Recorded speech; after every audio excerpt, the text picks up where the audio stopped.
Mr. Speaker, sir, Singapore's total fertility rate, or TFR, has been falling for many years. Last year, Elon Musk declared that Singapore is going extinct with our low birth rate. We do not need Elon Musk to point out that our low birth rate is a problem. During his first National Day rally speech in 2004, then Prime Minister Lee Hsien Loong had already pointed out that the low TFR was, I quote, a very serious problem for us. At that time, Singapore's TFR was 1.26.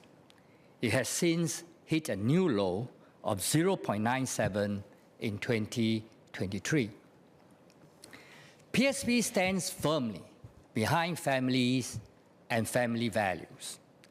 We understand that many Singaporeans desire to get married and have children, and we support these aspirations. However, it is ultimately a personal decision whether to get married and have children, and we respect these decisions too. Women are not duty-bound to have children, and neither should singles be ashamed or treated differently because they are not married. I have a quote on my Facebook page since I entered politics in 2020. Politics decides how a society looks like, and society conditions what a person can do or cannot do. We seek to establish the right kind of politics in our country so that all Singaporeans can perform to its full potential. I believe that each person makes the best possible life decisions for himself or herself under the socio-economic circumstances created by the government and the society. Accordingly, I also believe that the low TFR we see today is a result of the socio-economic circumstances that have been created by our government's policies over the years. Despite decades of policies like the baby bonus scheme, increased parental leave, and financial support for IVF, our TFR has continued to fall. PSP believes that this shows that these policies are not enough to resolve deeper societal issues that are discouraging Singaporeans from having children. As the birth rate continues to fall, the government has largely relied on immigration to make up for the population shortfall. This is not ideal. We strongly believe that the government should not continue to rely on immigration as a solution to our nation's low TFR. Instead, we have a duty to create conditions of economic and financial security so that Singaporeans can be optimistic about the future and feel confident about raising a child and build a society that is conducive for Singaporeans to start and raise families. Older members of this House will recall that during the 1980s and 1990s, good job opportunities were plentiful in Singapore. HDB flat prices were affordable, even for single-income families. And there was strong wage growth. 明天会更好, or tomorrow will be better, was a popular Chinese song in the late 1980s. It captured the spirit of those times. It was common to have 2 children, or even 3 children, and we were confident that our children will have better lives than us. Today, with the rise of the gig economy, falling wage growth, and resale HDB prices increasing faster than wages, Singaporeans are worried about their financial security. Many Singaporeans look at million-dollar HDB flats in almost every town and wonder whether their children will be able to afford a decently sized HDB flat in the future. The majority of married couples need dual incomes to afford the cost of living in Singapore. Many young Singaporeans are also very worried about the impact of climate change. Many Singaporeans no longer have the confidence that the next generation would have better lives than ours. PSP believes that we need to reset and reimagine our socioeconomic policies so that we can bring back confidence in the future. We have previously proposed many alternative policies in this House with that aim, and will do so again today. Firstly, we must ensure better job security and financial stability for Singaporeans. I have spoken extensively about rebalancing our foreign manpower policies to create better opportunities for Singaporeans. Family formation will be delayed if our university and polytechnic graduates are taking longer to find well-paying permanent jobs, and also finding it harder to keep these jobs. We need better policies to improve the job security of Singaporeans. While the government has put in many measures since the loss of Arjuni GRC in 2011, such as Fair Consideration Framework, TAFET, Compass, and adjustments to minimum qualifying salary, many Singaporeans are still concerned about job security. We will not be able to increase the TFR without allaying the concerns of Singaporeans about job security and work-life balance. Secondly, we must slow down the increase in the cost of living, especially the cost of housing. For housing, PSP has proposed the Affordable Home Scheme, which reduces the price of BTO flats by removing the cost of land for owner-occupied flats. PSP has also proposed the Millennial Apartment Scheme, which aims to provide young Singaporeans with a quality rental option while they are waiting for a new flat.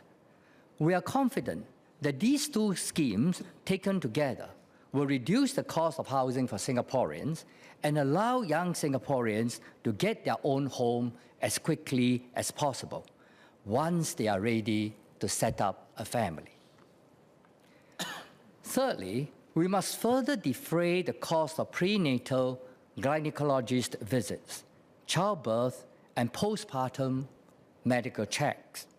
PSP believes that maternity and childbearing medical fees should be fully claimable from MediSave without limit. Given our low TFR, there's little concern about overusing MediSave for such fees. Female Singaporeans should have full autonomy over how much MediSave she wants to use. Most mothers in Singapore, regardless of race, also practice confinement, which helps the mother heal physically from childbirth and adjust to a life with a newborn, which can be very challenging and even lead to postpartum depression for some mothers. But with basic confinement packages at $3,000 to $5,000 now, the cost of confinement care can be expensive. To help mothers defray this cost, PSP proposes a new $3,000 Healthier Mother cash gift, paid to every mother upon the birth of each child. Fourth, we must strengthen workplace support for caregiving of children. PSP acknowledges that the government has put in place a wide range of support programs for parents and introduced new forms of support, such as paternity leave. However, to allow parents to spend more quality time with their children and enjoy parenting, we should have bolder policies. We should create conditions such that Singaporean families can thrive with just 1.5 incomes instead of 2 incomes. This means that families should be able to afford the cost of living with one full-time working parent and another parent working flexi-time. In this regard, we can do more to encourage job sharing and the adoption of flexible working arrangements, or FWAs. The government has introduced the job sharing incentive to support companies in creating FWAs or job sharing arrangements for their employees. Under the current scheme, each company receives up to $35,000, depending on the number of employees that have adopted FWAs or job shared. But this is not attractive enough for employers, especially given the availability of foreign labor. PSP proposes an enhanced job sharing incentive. We propose to allow companies to claim from the government 20% of the wages, capped at $8,000 per month, paid to any flexi-time workers with children, on condition that these monies are used to employ more full-time or flexi-time workers. We hope that this will incentivize more employers to create flexi-time jobs and help workers to better balance their work and family commitments. Fifth, we should recognize the great unpaid contributions of homemakers and full-time caregivers of young children. Many parents, especially mothers, choose to sacrifice their careers to bring up their children. Grandparents also help full-time working parents with caregiving duties and bringing the grandchildren to school, minding them after school, and cooking for them. PSP proposes that the government pay a $1,250 monthly allowance to one parent or grandparent who is registered full-time caregiver of a Singapore citizen child from birth until age 7. I first mentioned such a monthly allowance in my budget speech in 2023. Those who claim this allowance will no longer be eligible for government subsidies for full-day childcare and infant care programs. Part-time caregivers or babysitters like myself would also not qualify. Under this scheme, a 35-year-old full-time homemaker, for example, would receive $1,000 in cash and $462.50 in CPF contributions, while a 75-year-old grandparent would receive $1,156 in cash and $156 in CPF contributions. This allowance is expected to be a game changer, as it will provide real and effective support for full-time homemakers and caregivers. Our sixth and last policy suggestion is to reduce education pressure on families to promote happier family lives. Tuition is now a $1.8 billion industry. Most preschoolers are sent to tuition or expensive kindergartens to get a head start in life. This kind of pressure is taking a toll on young children, and we cannot afford the negative effects it has on their mental health. I've heard many young Singaporeans who are choosing not to have children because they don't want them to face this kind of suffering. To encourage more Singaporeans to have children, we must do more to reduce the pressures currently faced by the young in our education system. We reiterate our suggestion to offer an option of not having to take the PSLE. Members of the House from all parties have made this suggestion before. This will allow children to be happier and parents to enjoy happier family lives. Let's imagine how enjoyable family life in Singapore would be if Singaporeans have stable jobs, can afford the cost of living with 1.5 incomes, can easily get a house to form a family whenever they are ready, and can spend quality time with children who are free from exam pressures. Grandparents can spend time taking care of grandchildren with a caregiving allowance from the government instead of working in old age.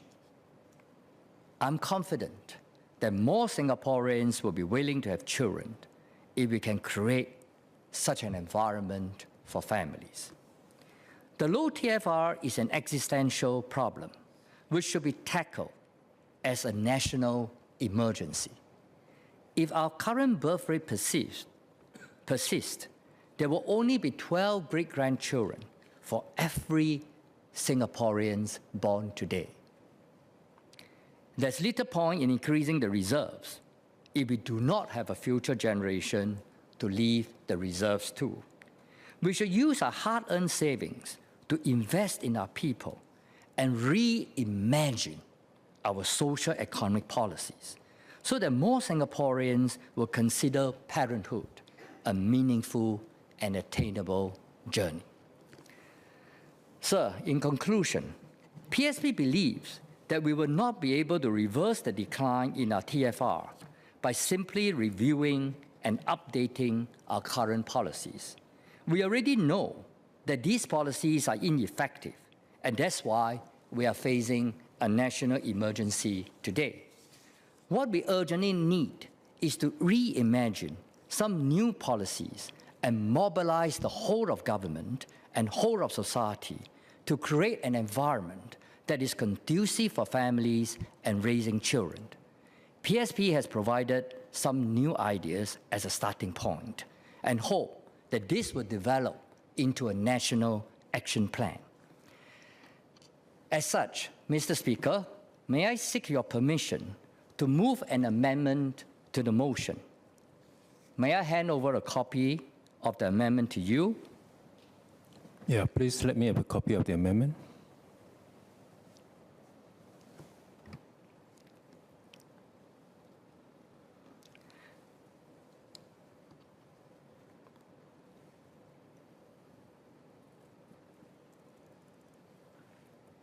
Sir, the PSP's amendment... Hold on, Mr. Leong. Wait, let me just look through. Okay.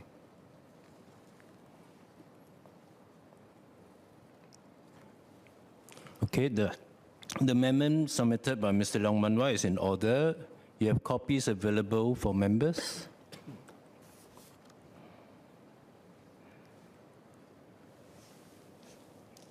We will get this distributed to members first.